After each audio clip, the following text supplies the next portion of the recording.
I am a fully grown adult most of the time. I'm 29 for reference.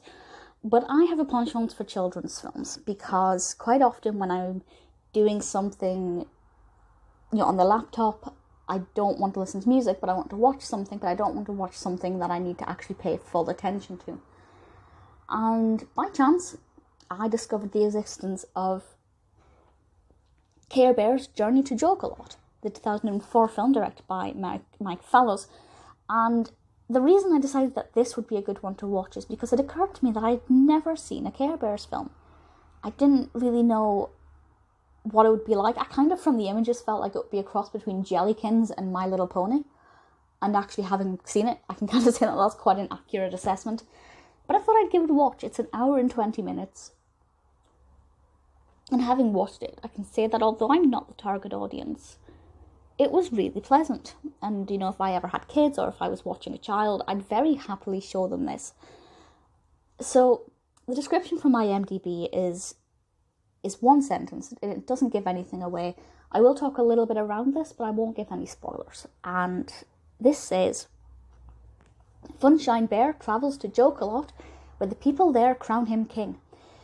There's actually a sinister plot for why he was crowned king. It's not so dark that young children will find it terrifying, but don't just assume that this is all bright colours and fun and every character is sweet and innocent, which certainly is what one could expect based on just the Care Bears in general.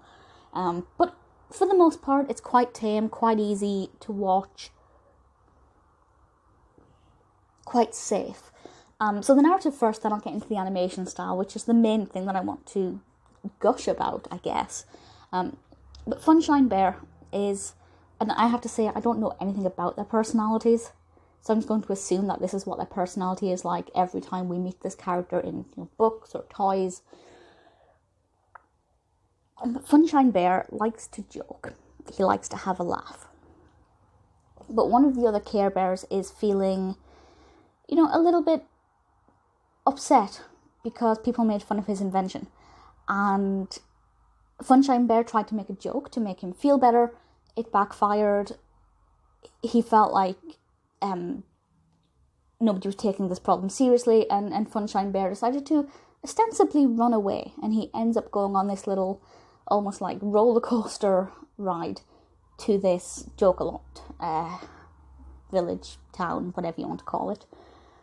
And obviously the majority of the story is the other Care Bears, worrying about their friend because they do care about him, obviously, and trying to find out where he is, while Funshine Bear is also exploring Joke-A-Lot, this world where everybody has fun all of the time, always makes jokes, there's never any seriousness.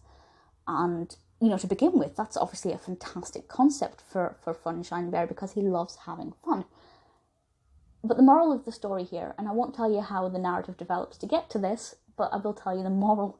And the moral is that having fun is brilliant and great, but sometimes you need to be a bit serious and pay attention to your friends when they're feeling upset or down, and they need you to behave less like a clown, basically. And I think that's a nice moral. There are a lot of children who don't necessarily know how to respond when other children are upset. But again, on the flip side, there are a lot of children who don't know how to have fun just because of their upbringing and they're quite melancholy, and that's awful, an awful state to be.